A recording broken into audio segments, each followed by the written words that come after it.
como alguém que enfim já pudesse ouvir respostas que trazem consolo e sentido ao destino.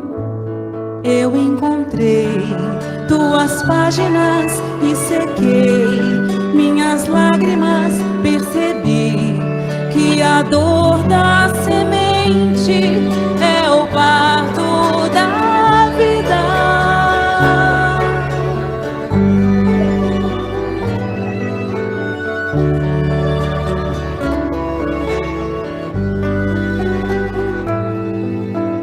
Como alguém que já quer seguir os passos do mestre com fé e razão conscientes, como alguém que em si já soubesse ouvir as vozes dos seres que habitam o espaço infinito.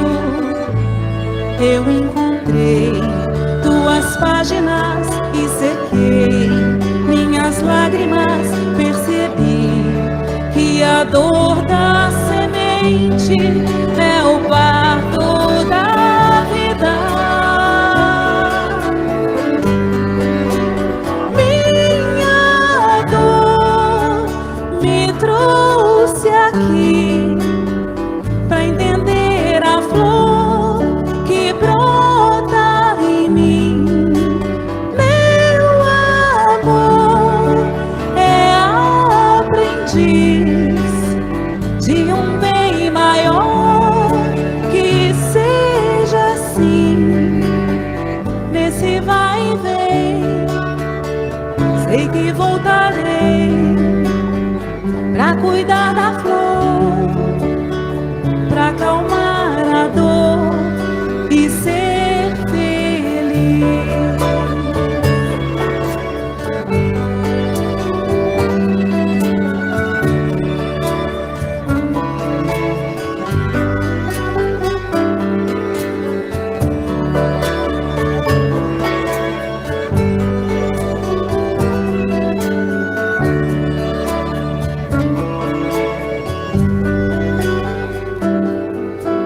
Como alguém que já quer seguir os passos do mestre com fé e razão conscientes, como alguém que em si já soubesse ouvir as vozes dos seres que habitam o espaço infinito.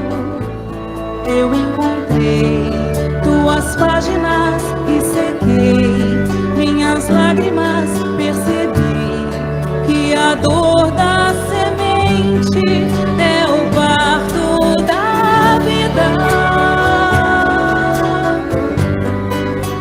Minha dor me trouxe aqui pra entender a flor que brota em mim. Meu amor é aprendiz de um bem maior, que seja assim, nesse vai e vem. Sei que voltarei pra cuidar da flor, pra acalmar a dor e ser feliz. Minha dor me trouxe aqui pra entender a flor que brota em mim. Meu amor é aprendiz de um bem maior, que seja assim, nesse vai e vem. Sei que voltarei pra cuidar da flor, pra acalmar a dor e ser feliz.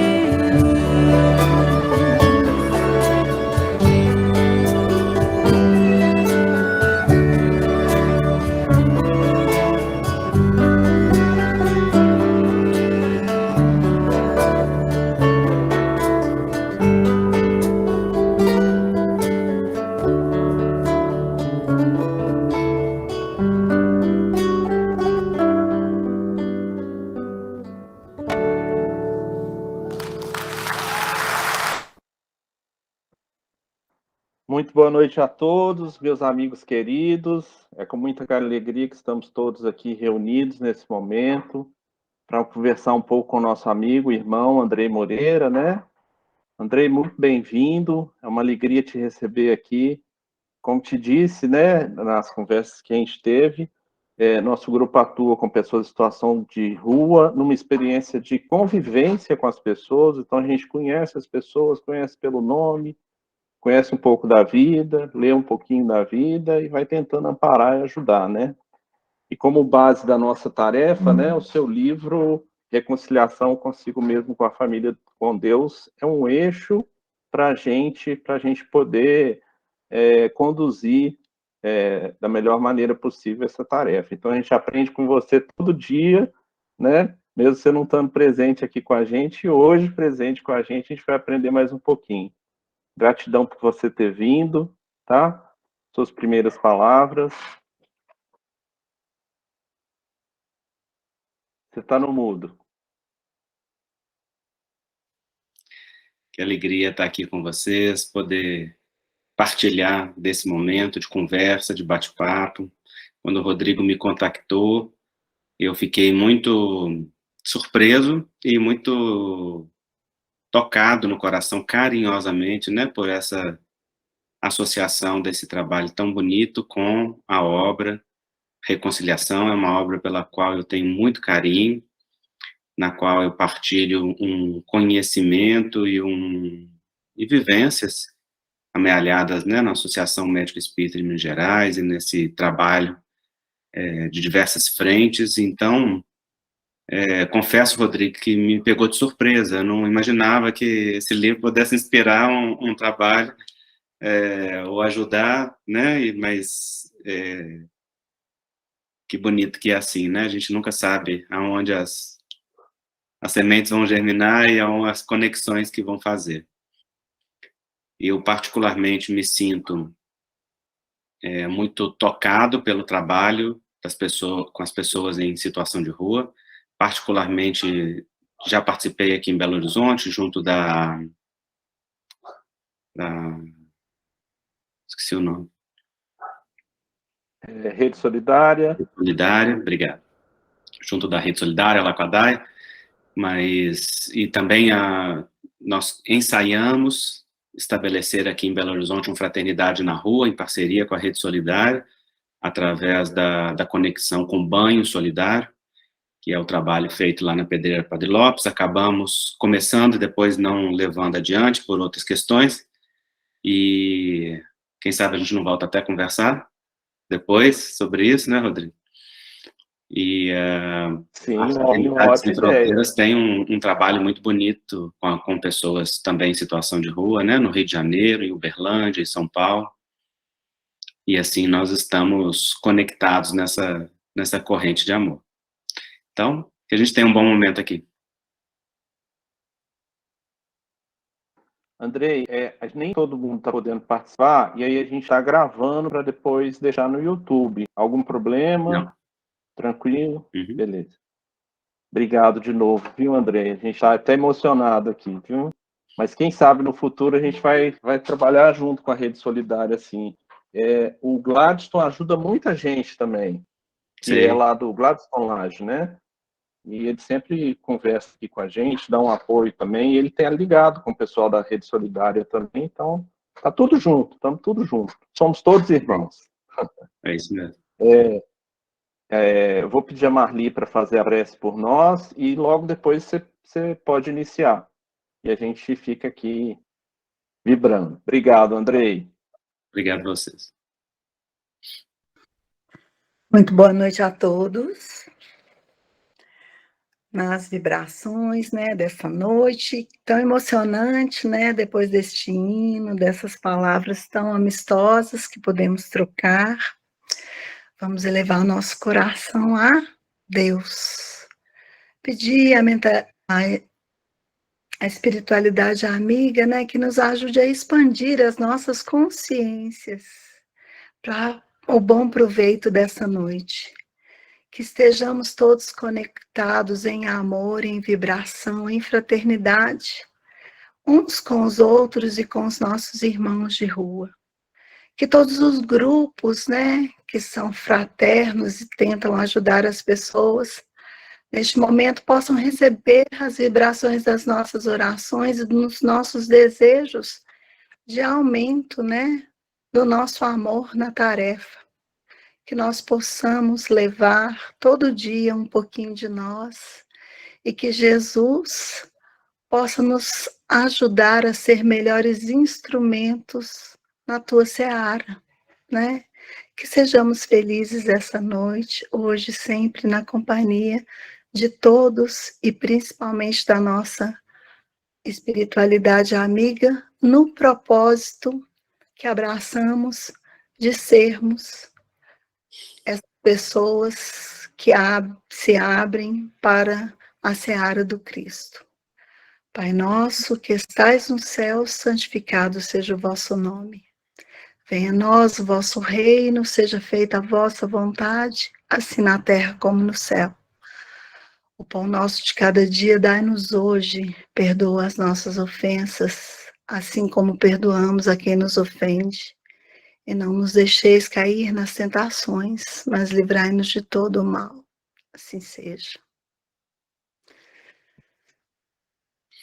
Que assim seja. Muito bem, amigos. Todos nós somos filhos pródigos. Todos nós estamos fazendo um caminho de volta para a casa do Pai. Todos nós estamos vivendo os sintomas da desconexão, os desejos de reconexão, os movimentos de retorno.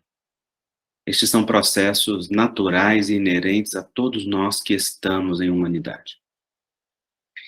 Então, quando nós falamos do tema reconciliação, nós estamos falando de um movimento muito profundo que todos nós estamos fazendo com a fonte primária da vida, com a fonte última da existência, com aquilo que é a síntese, que é Deus, que é o amor, que é aquilo que nos dá existência nesse mundo.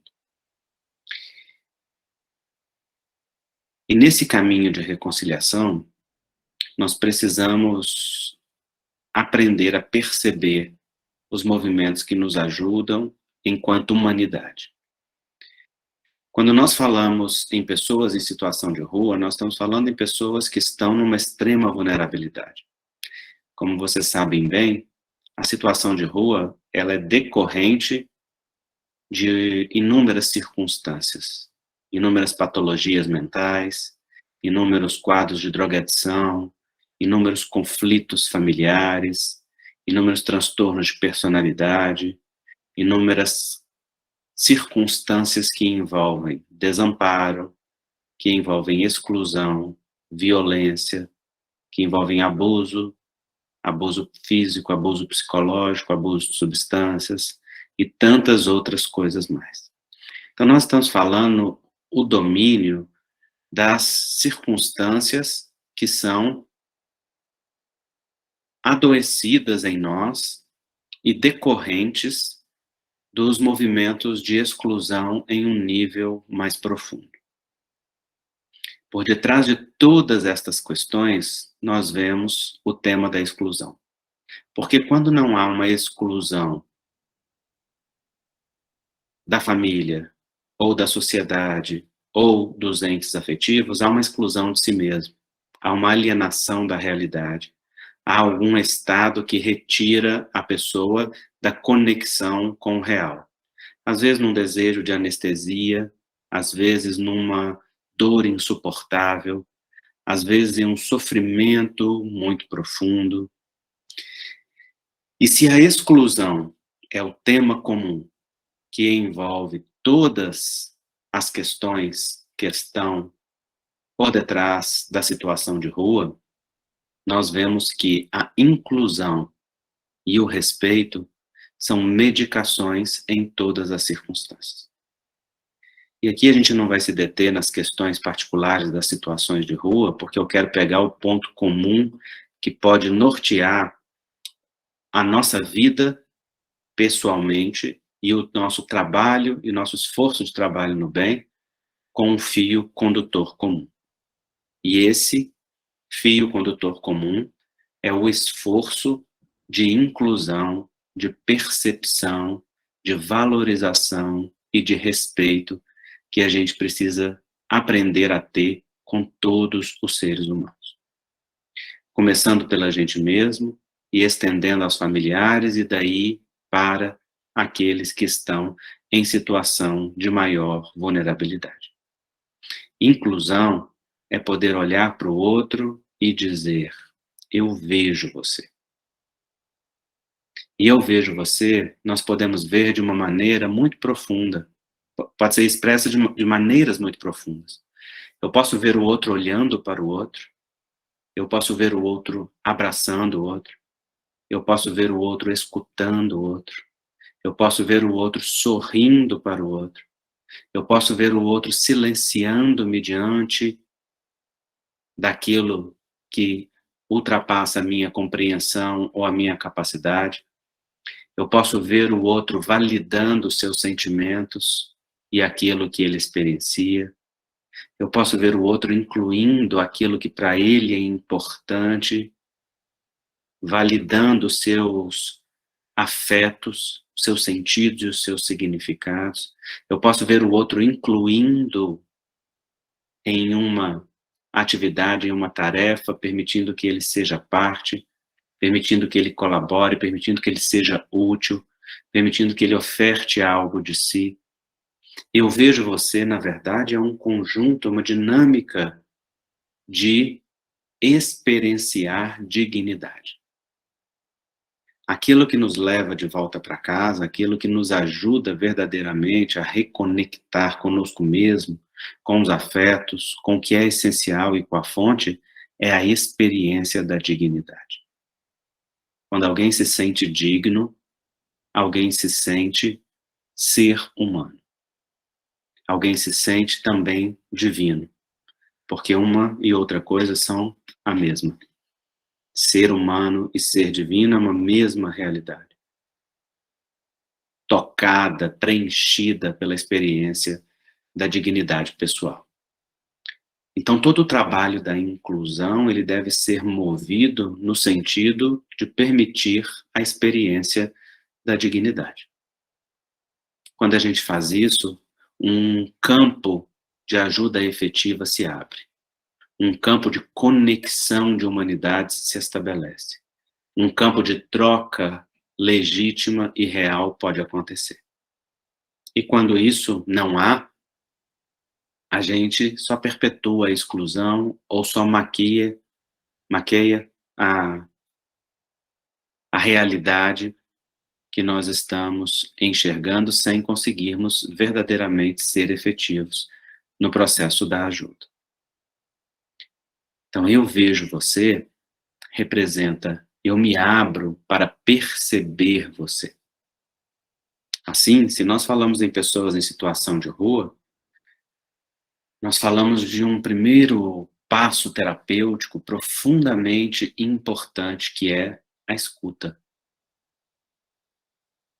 Às vezes a gente quer falar muito, mas muito mais importante do que falar é escutar. Porque quando o outro é escutado, o outro se sente valorizado, se sente digno. Quando a gente derrama sobre o outro uma série de palavras, a gente está querendo induzir o outro em um caminho. Por mais bem intencionado que isso seja, não é efetivo. Rubem Alves, portanto, dizia que, assim como existem cursos de oratória, deviam ter cursos de escutatória. Porque escutar é uma arte.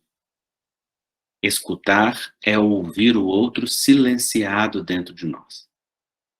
Sem dialogar enquanto o outro fala. Sem projetar sobre o outro as nossas características ou as nossas circunstâncias. O que é um enorme desafio, porque nós estamos o tempo todo projetivos. Portanto, para o trabalho em situação, com pessoas em situação de rua, para a experiência da dignidade, para promover um eu vejo você que seja legítimo, é fundamental que a gente lide com os nossos preconceitos e com as nossas limitações pessoais. Porque quem vai escutar movido pelos seus preconceitos já cria uma barreira para a comunicação humana com aquele que está diante de nós.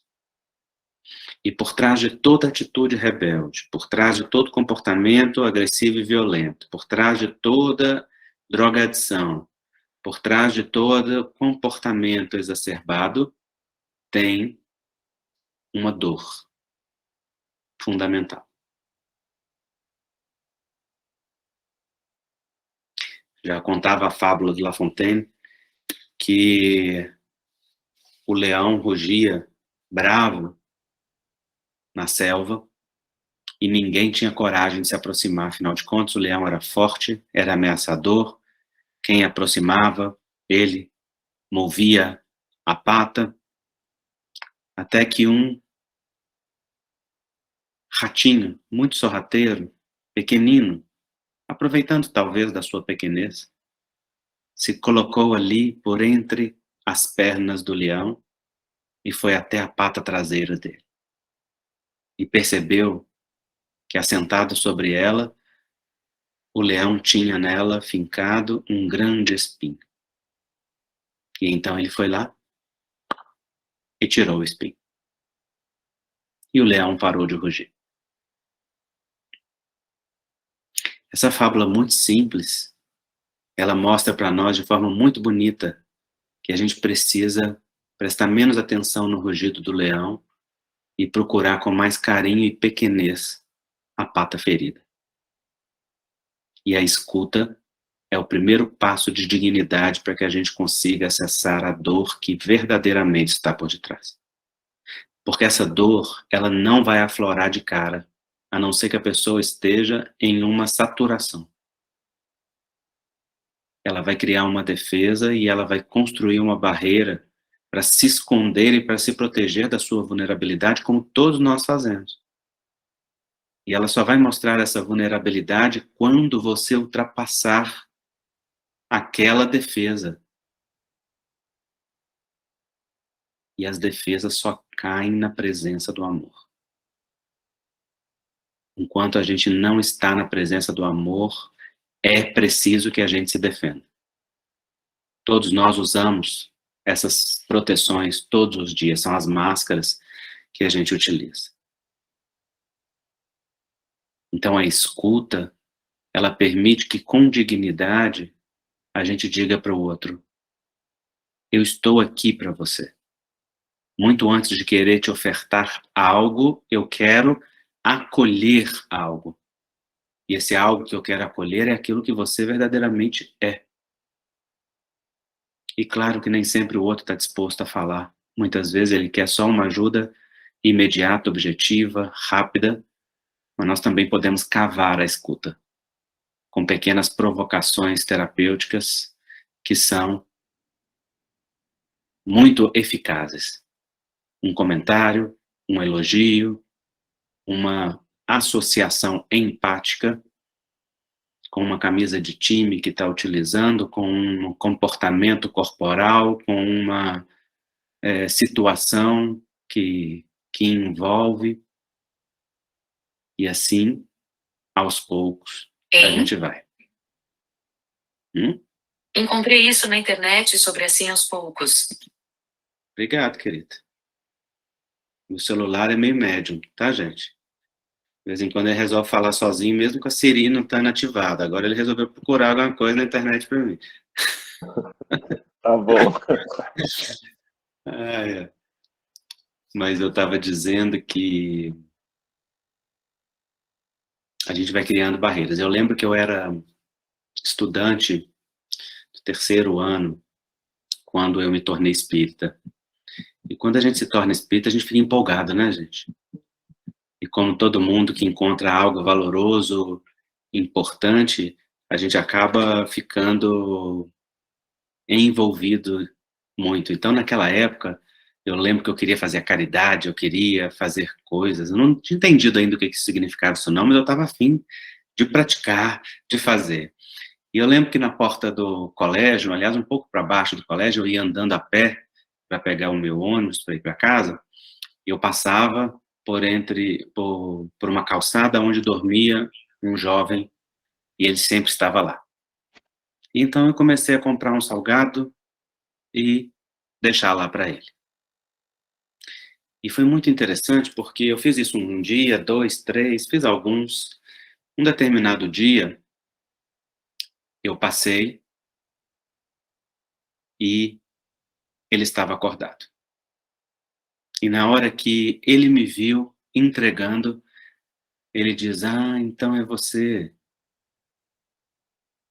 E eu olhei para ele assim surpreso, ele disse: "Sabe, todo dia eu acordava, eu olhava para aquele papelzinho, para aquele pacotinho, e eu dizia: ah, ele esteve aqui." E até hoje eu me lembro dessas palavras de forma muito, muito carinhosa. Talvez aquele homem não estivesse com fome, talvez ele não quisesse comida, talvez a comida que eu desse não fosse aquela que ele agradasse ou precisasse, mas aquele pacotinho todos os dias dizia para ele: eu vejo você. Agora, recentemente, no trabalho com a Fraternidade Sem Fronteiras, a Fraternidade começou a amparar as vovós de Moçambique, que, na verdade, são vovós quase na mesma situação das pessoas em situação de rua aqui, porque lá a velhice é desamparada e abandonada. E então nós encontramos uma senhora morando debaixo da árvore e comendo as lagartas que caíam da árvore. A casa dela era a árvore e a comida eram os animaizinhos que tinha na árvore. E nós ficamos muito tocados com isso, o Wagner muito particularmente, e foi graças a ela que a Fraternidade deu início à construção de casas para idosos em Moçambique. Então, estou falando de algo que aconteceu alguns anos atrás. Pouco tempo depois, 1 ou 2 anos, nós voltamos lá, ela já inserida no nosso projeto desde aquele momento, recebendo alimento todos os dias, uma casinha nova construída para ela, uma série de coisas, vai a caravana, vamos nós todos felizes lá, e ela vira para o Wagner e diz assim: eu quero agradecer. E o Wagner olha para ela e diz: ah, vai agradecer a casa, vai agradecer a comida, vai agradecer algo que a fraternidade deu. E ela disse: eu quero agradecer, porque desde o dia que vocês vieram aqui, todos os dias um jovem vem me ver. E eu não me sinto mais sozinha. Ela não falou nada da casa, ela não falou nada da comida, ela não falou nada daquilo que estava recebendo de material. Ela falou da sensação de dignidade, de ser humana e ter alguém com quem conversar todos os dias. Então a escuta, ela tem uma função profundamente terapêutica, ela tem uma função profundamente conectora de permitir a experiência da dignidade. E quando a gente escuta, a gente pode ultrapassar as barreiras do nosso preconceito e encontrar os caminhos de verdadeira ajuda. Então,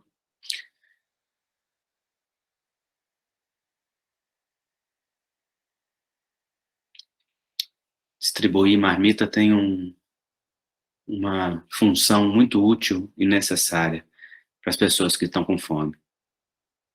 Mas se for uma distribuição a jato, talvez a gente esteja pensando que o mais importante para aquelas pessoas é receber aquela comida, quando talvez tenha um alimento mais importante a ser entregue dentro daquele processo, que pode estar sendo esquecido, né? E aí eu não estou falando do trabalho de vocês não, porque eu não conheço. Estou falando em geral, né, de todas as pessoas, estou falando de todos nós. Mas quando a gente oferta o alimento da dignidade, a gente pode transcender os nossos preconceitos. Eu me lembro de estar numa caravana da saúde em Moçambique e atender a uma criança que estava com um grande corte no rosto.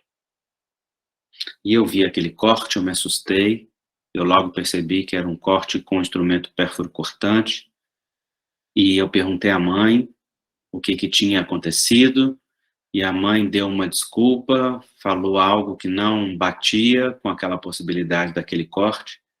Eu percebi que ali havia algo sendo escondido. E então, enquanto nós cuidávamos da ferida da criança e passávamos as orientações para a mãe, nós percebíamos que a mãe tinha uma situação de um déficit cognitivo relativo.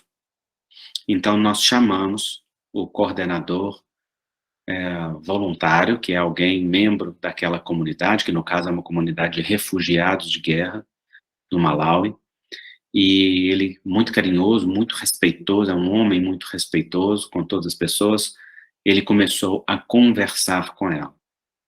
E, na verdade, nós descobrimos que aquele corte tinha sido feito pelo pai da criança com uma faca.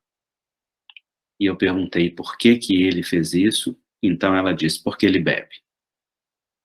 Então, naturalmente, aquele homem trabalhador foi imediatamente atrás daquele pai, porque nós pedimos que o trouxesse, ele veio, e quando ele chegou, nós então fomos conversar com ele.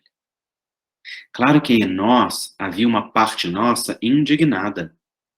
Como é que você bebe, pega uma faca e corta o rosto do seu filho? Tinha uma parte humana nossa que, se deixasse, queria socar a cara dele. Queria pegar, esganar e falar, como que você faz uma coisa dessa? Como que uma criança é violentada?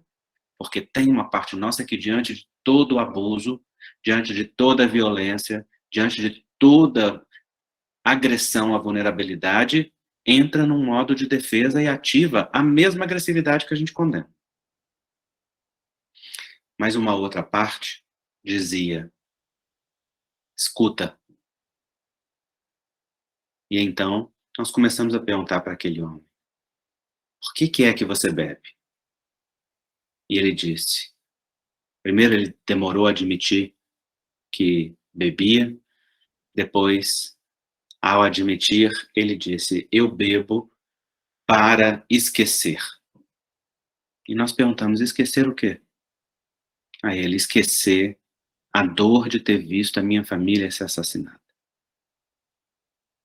E então nós fomos saber que, assim como uma boa parte dos refugiados de guerra daquele lugar, aquele homem havia sido testemunha de um massacre na República Democrática do Congo, no qual a sua família havia sido assassinada, e ele não conseguia tirar da sua mente aquelas imagens. Aquele homem estava claramente num transtorno de estresse pós-traumático, estava sob os efeitos do trauma, profundamente marcado, e estava no ciclo vicioso daqueles que sofrem o trauma. Passa a se tornar ele mesmo um perpetuador do trauma e um retraumatizador de si mesmo. Então, ao tentar fugir daquela dor, na verdade, ele se tornava ele mesmo violento, que violentava e repetia aquilo que viveu, e acabava vivenciando uma nova dor, que era de perceber o algoz nele. E isso fazia um ciclo que não tinha fim. E quando nós vimos a dor daquele homem, o coração pôde fazer assim, ó, igual um leite fervente que é desligado, porque então aquela dor mostrou a humanidade por detrás dos dramas, a exclusão profunda que ele estava vivendo, o trauma e o estresse pós-traumático que ele estava sofrendo.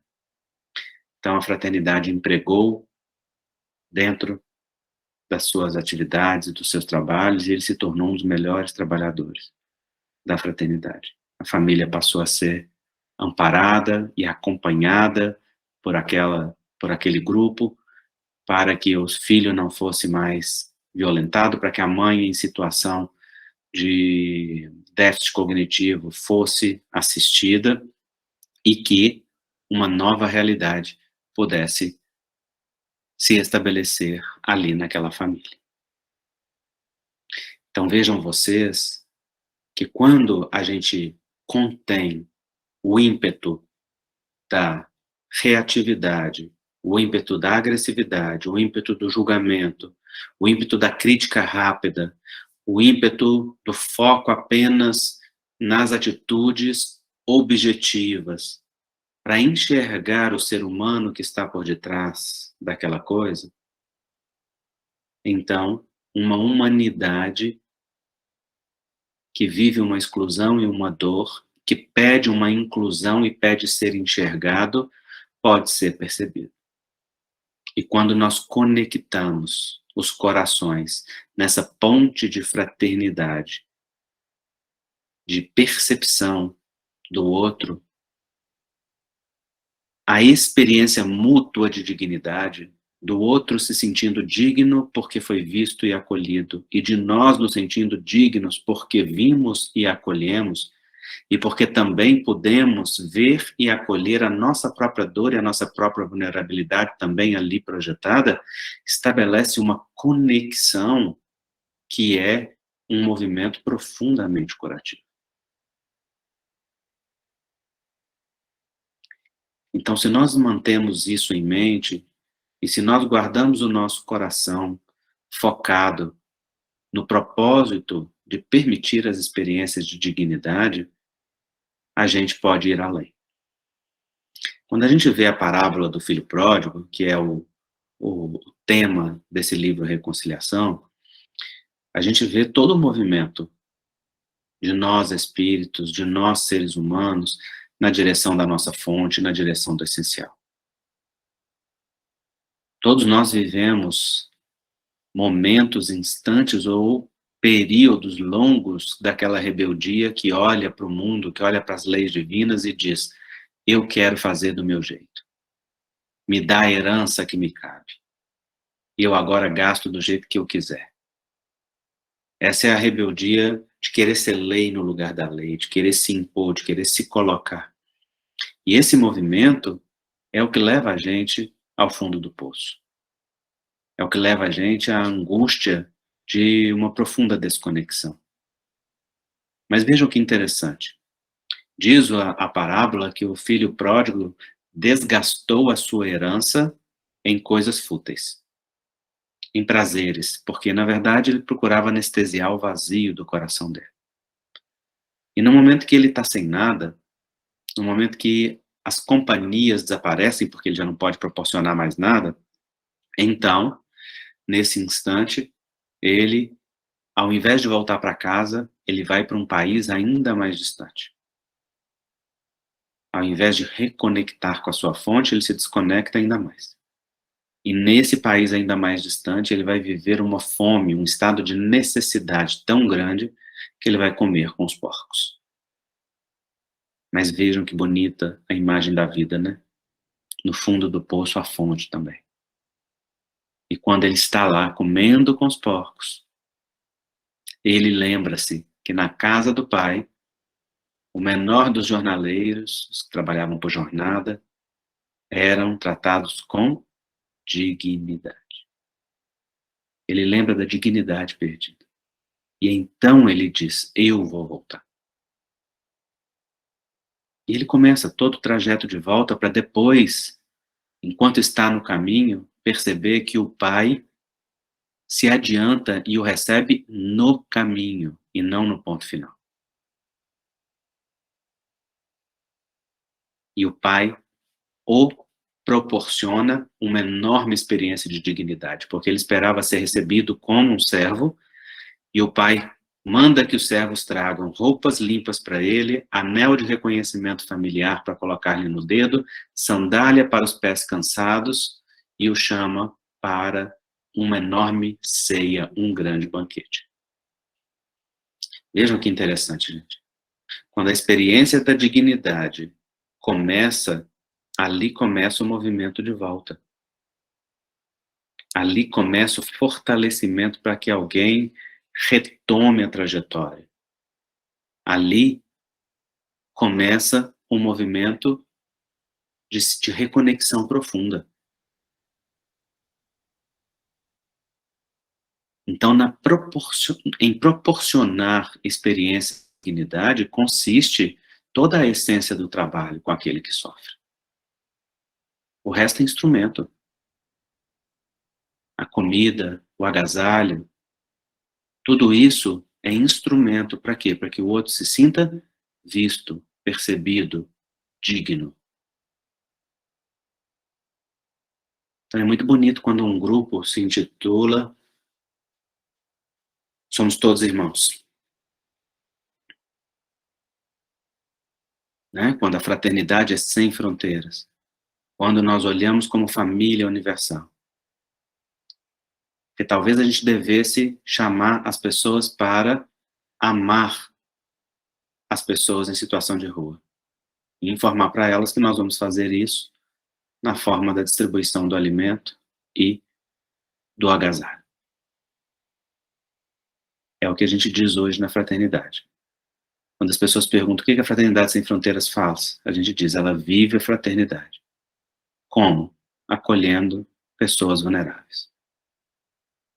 Mas o propósito é que a gente viva uma fraternidade que nos una, que nos conecte, que nos irmane como irmãos.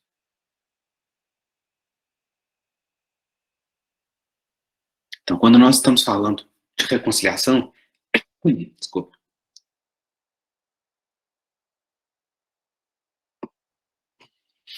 Quando nós estamos falando de reconciliação conosco, com a família, com a vida, toda a experiência de dignificação nos ajuda a dar um passo além.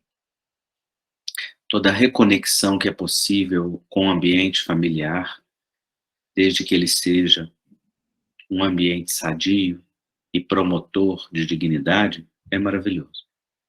Toda ajuda para um ambiente familiar se tornar mais acolhedor, mais humano, mais fraterno, é promotor de dignidade.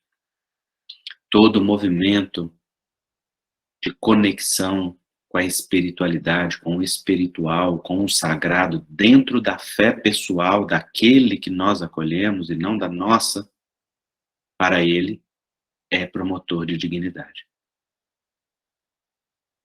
E se nós temos isso em conta, nós só mudamos o instrumento. E só mudamos os tipos de iniciativa. Mas estamos sempre focados em experienciar dignidade naquilo que é vivido. Acho que é isso que eu gostaria de partilhar com vocês. Para a gente poder começar a interagir. Eu já fiquei emocionado aqui umas 3 ou 4 vezes já, Andrei. Nossa Senhora, que palavras maravilhosas. Muito legal você compartilhar também a sua experiência da África. Muito bom, obrigado demais, viu? Pessoal, então assim, nós vamos começar com as perguntas, né? Como eu estou falando primeiro, eu tenho algumas. E aí, pessoal, levante a mão, tá? O Paulino vai organizar a fila aí e vai liberando as pessoas, ok? Andrei, a minha pergunta, assim, é difícil a gente trabalhar com esse limite, às vezes, né? Até onde eu respeito o livre-arbítrio, até onde eu não respeito. Foi o que você falou aí. Então, toda hora a gente se pega falando assim, olha, aqui eu estou passando, aqui eu não estou passando, né? E com o trabalho com pessoas em situação de rua, a gente tem muita gente, às vezes, que entra, que começa no nosso grupo, tem aquela ideia de salvador. Eu vou ali, vou pegar aquela pessoa e vou salvar e vou tirar isso, sabe? E vou resolver esse problema. Eu que vou resolver. Eu sou todo poderoso e vou resolver isso. Então, eu queria que você falasse um pouquinho de tudo que isso causa e como que você vê isso dentro da reconciliação, né? Eu acho que você já deu uma dica aí, né? Essa postura é muito perigosa, né? E ela é muito comum. Ela é comum e alguns de nós temos ela consciente, mas a maioria de nós a tem sem consciência. E é aí que mora o perigo. Porque ajudar e proporcionar recursos para que o outro experiencie dignidade é maravilhoso. A gente olhar para uma questão e falar assim, eu acho que eu posso proporcionar algo, é maravilhoso. Mas nós precisamos respeitar alguns princípios de dignidade fundamental para que a ajuda seja ajuda. E esses princípios são, primeiro, o ajudado precisa pedir ajuda. E se ele não pediu ajuda, ele precisa aceitar a ajuda, que é uma forma indireta de cavar o pedido de ajuda. Quando nós tentamos ajudar quem não pediu ajuda, esta pessoa aceita ajuda para nos ajudar. e desperdiça a ajuda. Porque ela percebe que nós é que precisamos ajudá-la. Ela não toma a ajuda como uma necessidade dela. Aí ela recebe e desperdiça. Porque é ela que está servindo você, não é você que está servindo ela. Ela percebe, para ele é muito importante me ajudar, para ele é muito importante me dar, para ele é muito importante me proporcionar. Então, o pedido de ajuda ele é fundamental. E por isso que a gente deve ter calma e cuidado nos processos de ajuda para escutar o outro, para saber o que você precisa. Como que eu posso te ajudar? Tem algo que você precisa ou que eu possa fazer por você? E às vezes aquela pessoa vai falar que tem, e você percebe o que é. Às vezes ela vai falar uma coisa completamente diferente daquela que você quer para você. E aí nós vamos precisar fazer o acompanhamento sequenciado. Acabei de me lembrar de um caso aqui muito emblemático sobre isso que eu vivi.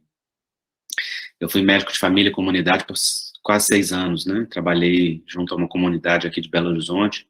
Eu sou médico já há 17 anos, então os primeiros quase 6 anos da minha vida profissional foram junto a uma comunidade aqui de Belo Horizonte.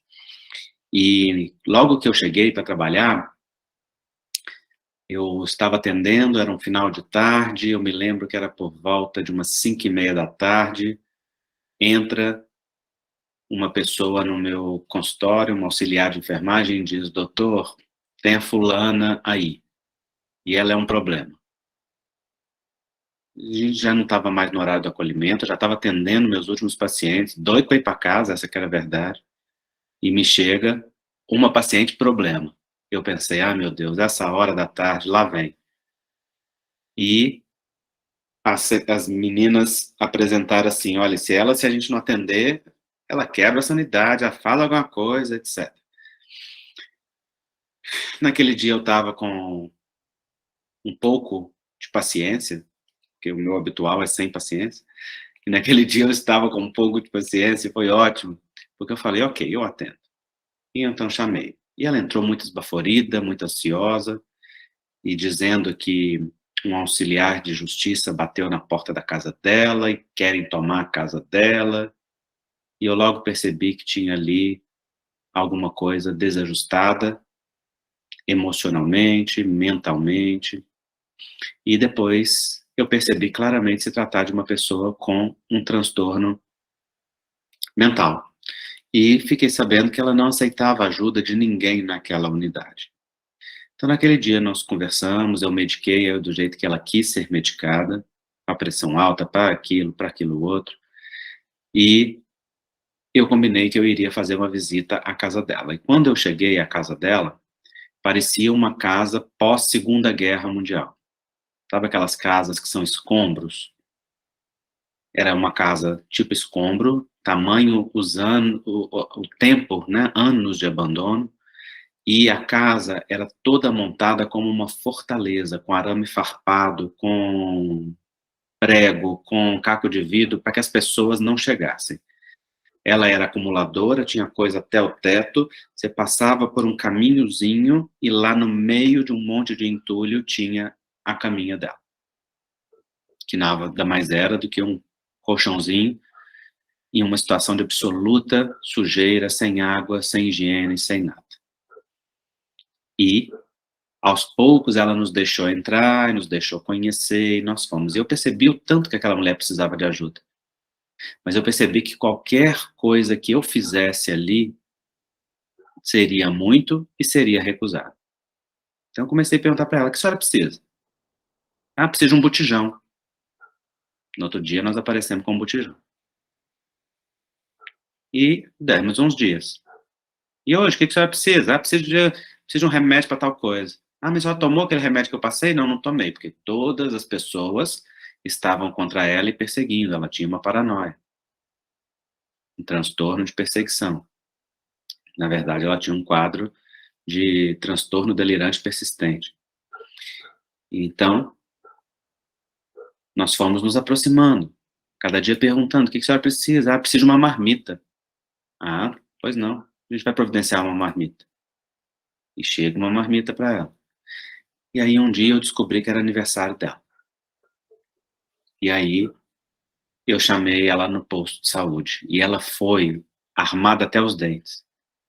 Porque para ela, o posto de saúde era coordenado pela gerente que estava contra ela, serviço do ex-marido que queria destruí-la.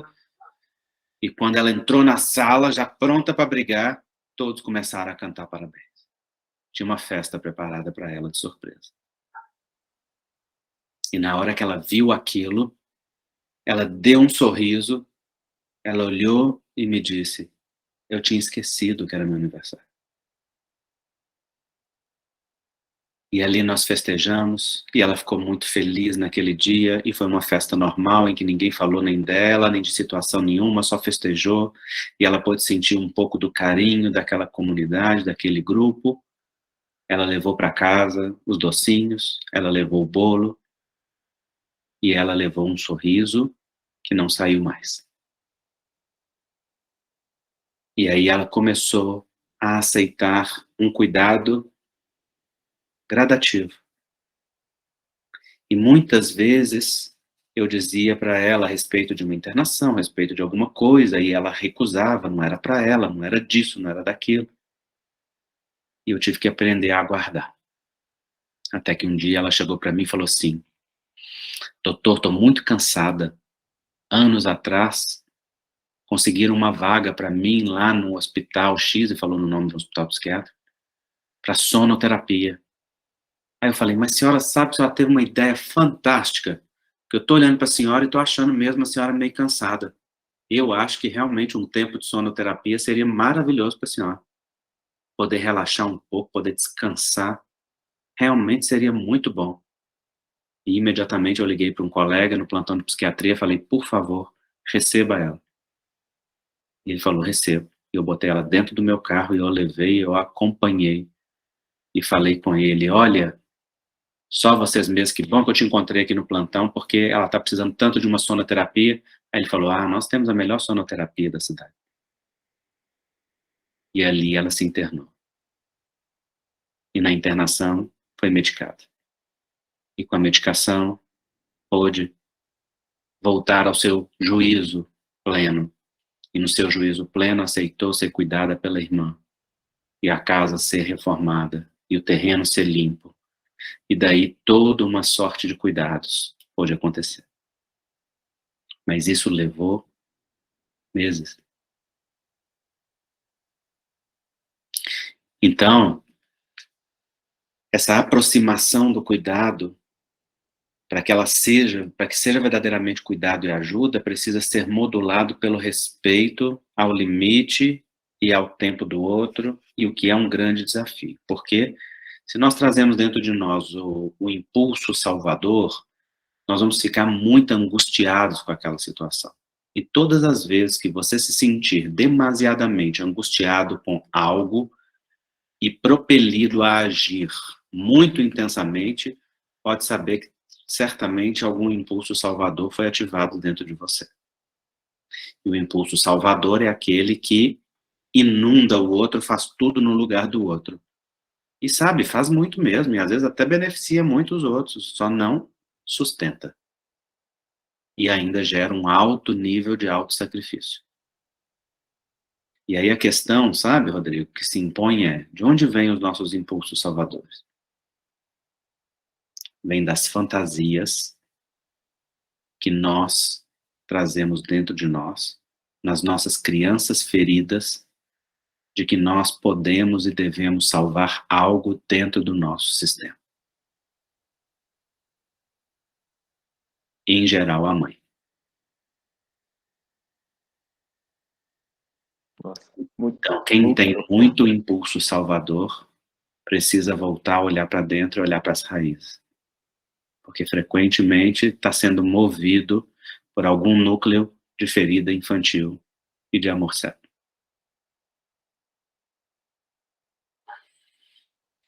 Muito lindo, muito profundo. Você me fez lembrar aí desse cuidado da história da ajuda e autonomia de Lázaro, que você conta no livro Alto Amor e Outras Potências da Alma. Quer falar um pouquinho?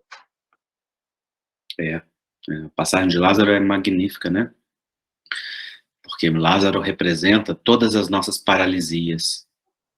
Então, Lázaro foi enterrado dentro de uma caverna, que naquela época era como se colocavam as pessoas, né? Não era debaixo da terra, era envolto em faixas dentro da caverna. E Jesus vai ressuscitar Lázaro, Jesus para diante da caverna, e a atitude de Jesus diante da caverna é uma atitude terapêutica profundamente importante de ser compreendida. Jesus tem 3 atos terapêuticos absolutamente importantes. E o primeiro ato terapêutico é: Jesus se dirige junto com a multidão até a caverna e diz para a multidão: retirai a pedra. Quando alguém está em uma situação de paralisia, o primeiro movimento de ajuda precisa vir do social. Então, a gente precisa criar condições para que o outro possa ser amparado, enquanto ele não tem ainda condição de pedir ajuda, enquanto não tem condição ainda de manifestar aquilo que é dele. Tem gente que está em alienação mental, que está em estado de degradação física ou moral, que está em situações de abuso de si mesmo, ou de dependência química importante, alcoólica e tantas outras coisas mais. Quem retira a pedra é quem está em volta.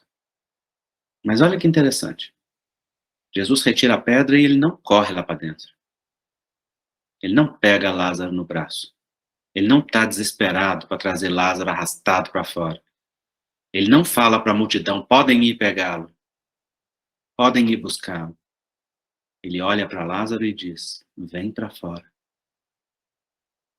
Porque sair da própria caverna é tarefa pessoal de cada um.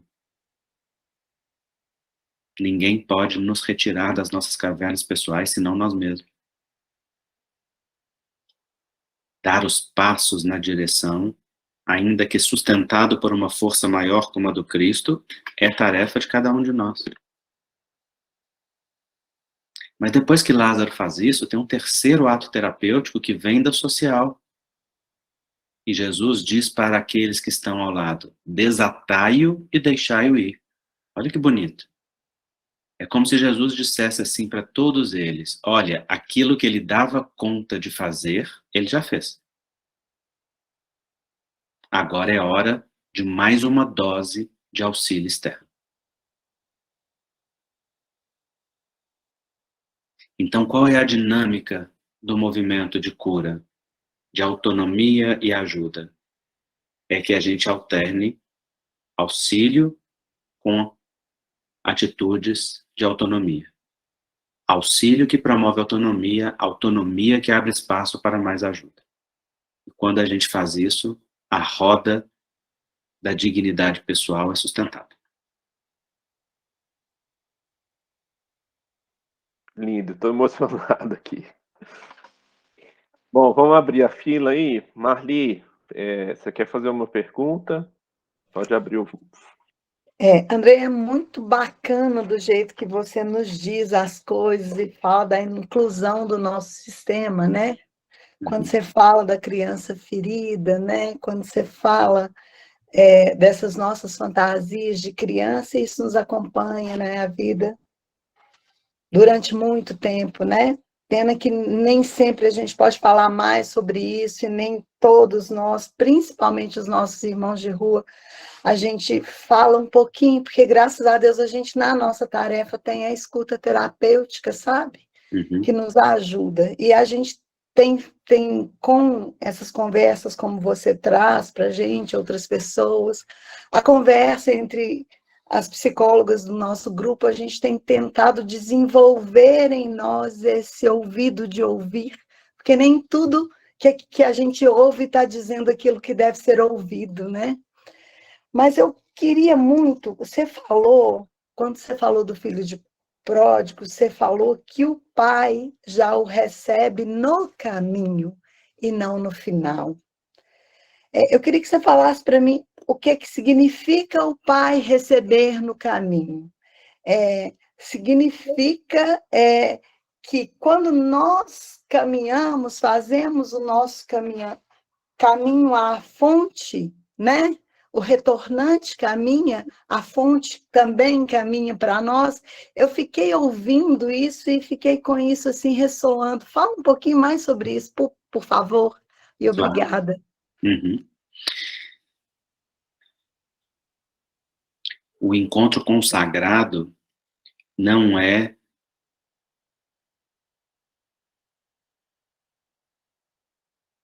um resultado final. O encontro com o sagrado é o próprio caminho. Então, o Pai está no caminho conosco. Ele não nos espera em alguma parte. Ele está em todas as etapas. Ele acompanha todas as partes. Ele sustenta todos os movimentos. E a cada movimento nosso de retomada da nossa dignidade é correspondida com um investimento de dignidade maior do Pai em nós.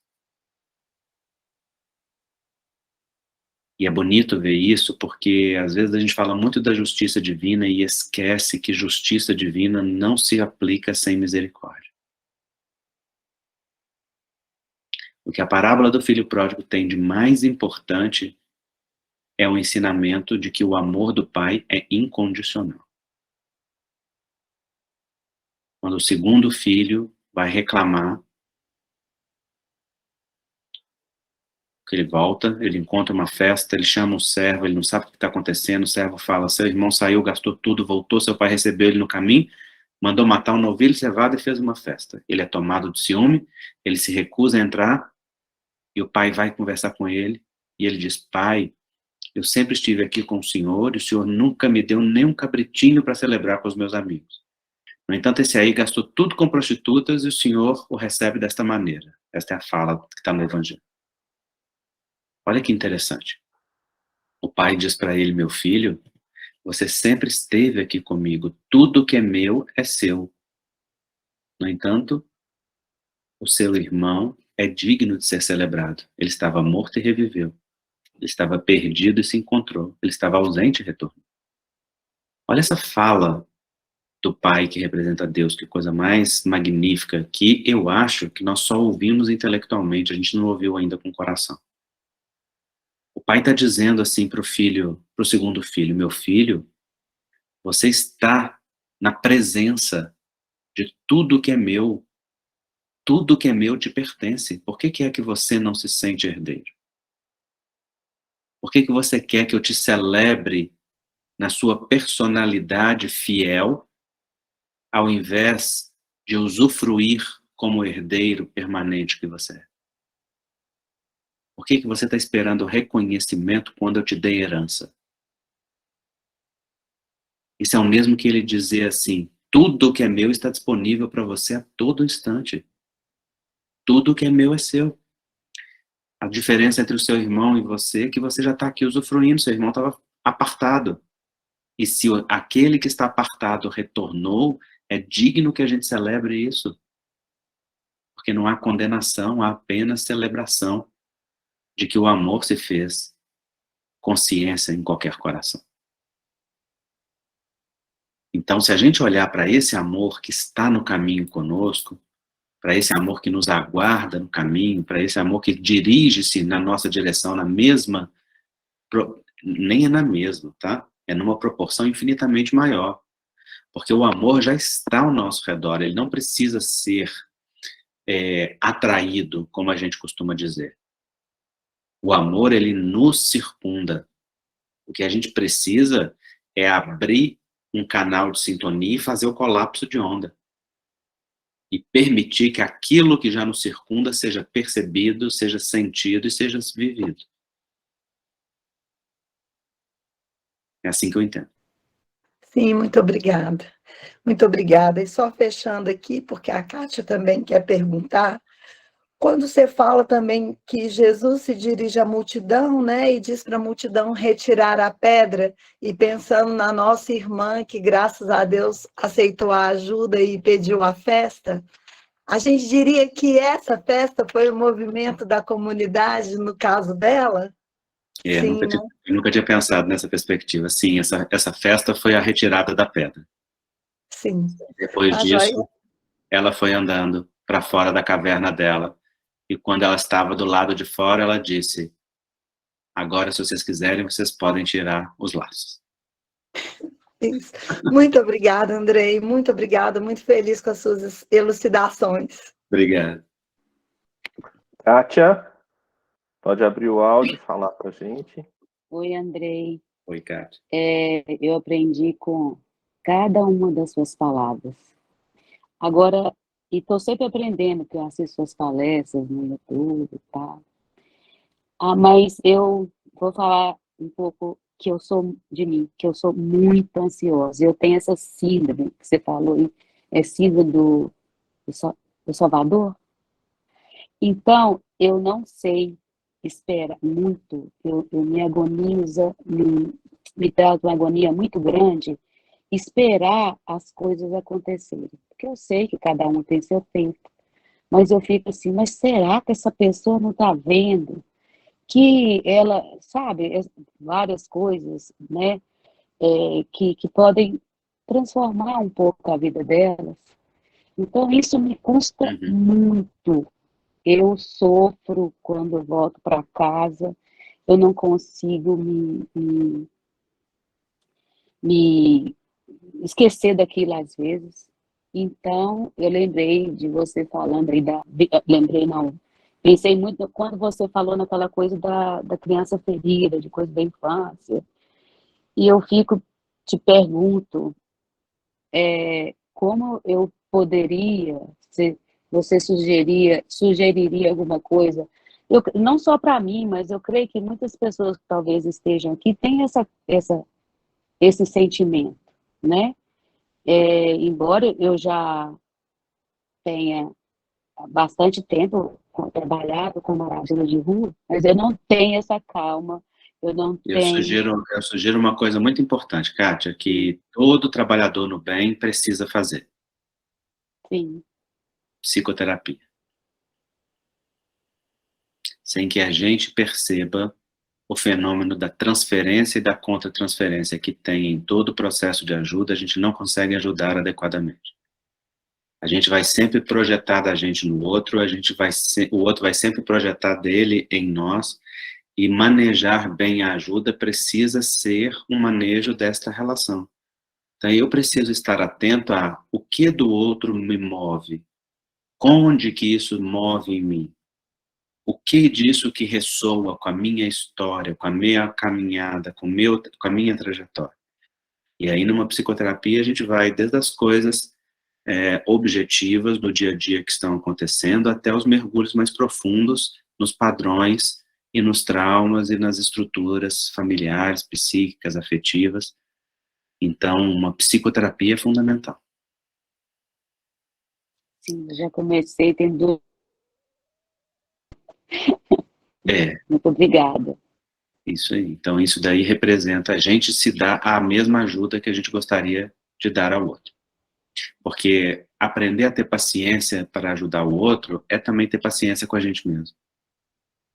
É também ter paciência com as próprias questões, é também suportar as próprias dores, é também suportar o lugar do respeito, também significa suportar as dores daqueles que nós amamos, suportar, às vezes, os sofrimentos que estiveram no nosso sistema original, as coisas que aconteceram na nossa família, e tantas coisas mais. Então, aí ajuda psicoterapia, ajuda constelação familiar, ajuda tratamento homeopático, que ajuda a elaborar emoções, ajuda as terapias breves, os processos de focalização, que são terapias de conexão com o corpo e percepção do que está acontecendo no corpo com a gente, que é um recurso magnífico para a gente poder lidar no dia a dia com a ressonância do que acontece com os outros. Então, tem muito recurso. Muito obrigada. Fátima, você levantou e abaixou, quer falar ou eu? Fátima? Oi. Pode Eu falar. gostaria de fazer uma pergunta assim. Boa noite a todos, boa noite, Andrei. Muito bom ter você aqui conosco. Eu tenho muito pouco tempo no grupo. E quando a gente faz nós temos uma ficha de cadastro para a gente ter uma noção, né? E dentro dessa escuta que a gente faz, tem uma pergunta que é o seguinte: se a pessoa tem vontade de contatar com os parentes, com a família de uma forma geral, tá? Alguns viram e falam assim, não. Ou seja, no fundo tem, mas não tem coragem. E nesse processo de escuta, eles normalmente falam assim: eu quero muito provar para minha família que eu sou uma pessoa de bem. Aí eu fico assim, ai meu Deus, o ideal é que você prove para você primeiro. Mas eu não falo isso na hora, Uhum. porque a gente sabe muito bem, não sabe muito bem, muito pelo contrário, né? Quando eu estou fazendo uma escuta, normalmente eu me coloco diante da pessoa e falo assim: eu estou diante de uma pessoa que eu não sei nada da vida dela, eu não sei mesmo, e inacreditavelmente, nesse momento, eu não me lembro nem de nenhuma técnica que é utilizada dentro da psicologia, né? E eu Sabe fico qual que é muito... uma coisa boa de fazer nesses momentos, Fátima? Diga, ai, diga. É devolver a pergunta. Eu devolvo, em muitas situações eu devolvo. Então, por exemplo, numa situação como essa, não, eu não quero contactar meus parentes, eu preciso muito provar para eles que eu sou digno. Provar a dignidade é uma coisa boa. Você tem experimentado isso na sua vida? Você tem sido digno com você mesmo? Sim. Muitas vezes a pessoa naquele momento se dá conta, não tem. É. Né? E aí, numa escuta dessa, você pode perguntar aí, o que você precisaria para ser digno? Porque, na verdade, quando quer provar alguma coisa para alguém, principalmente a família, às vezes eu percebo um quê, assim, meio que de vingança, sabe? Não, mas esse é um sentimento natural, sabe, Fátima? Nós É, todos precisamos de nos sentir dignos perante aqueles que nós amamos. Então, o sim, desejo de se sentir digno perante a família é um desejo natural de reconhecimento, sobretudo quando a gente feriu muito a família. Então, às vezes, isso, por trás disso, né, tem alguma coisa do tipo, eu preciso reparar o que eu fiz, ou eu preciso consertar, ou eu preciso cumprir com a responsabilidade que eu não cumpri, ou eu preciso ocupar o lugar na minha família que eu abandonei, né, e esse movimento é muito bom.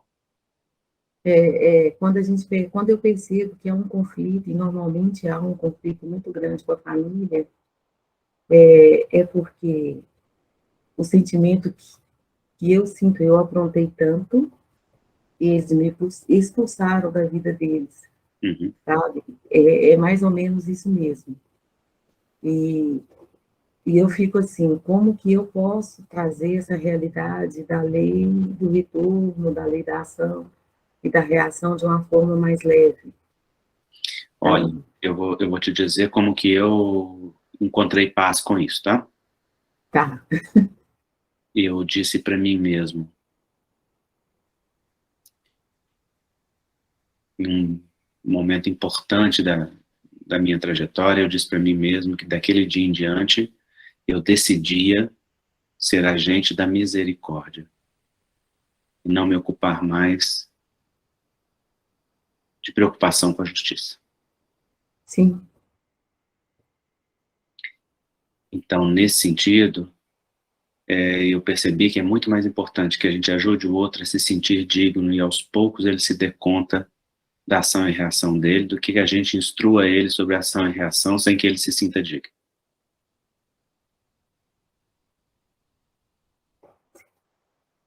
Então, se naquele momento ali que você está escutando, você puder amá-lo e ele se sentir respeitado em qualquer coisa que ele está falando, você vai ajudá-lo muito mais facilmente a lidar com a ação e reação do que falando com ele sobre ação e reação. não, é interessante que normalmente eu não falo, é esse o sentimento que eu tenho, esses essas dúvidas que eu tenho, normalmente eu levo para a noite, quando eu estou passando o meu dia ali. Sim. Como que eu posso ajudar melhor, sabe? É que na hora nem dá muito tempo, não, porque a demanda é muito grande. Então, a ideia é escutar mesmo. Uhum. Essa é uma grande ajuda.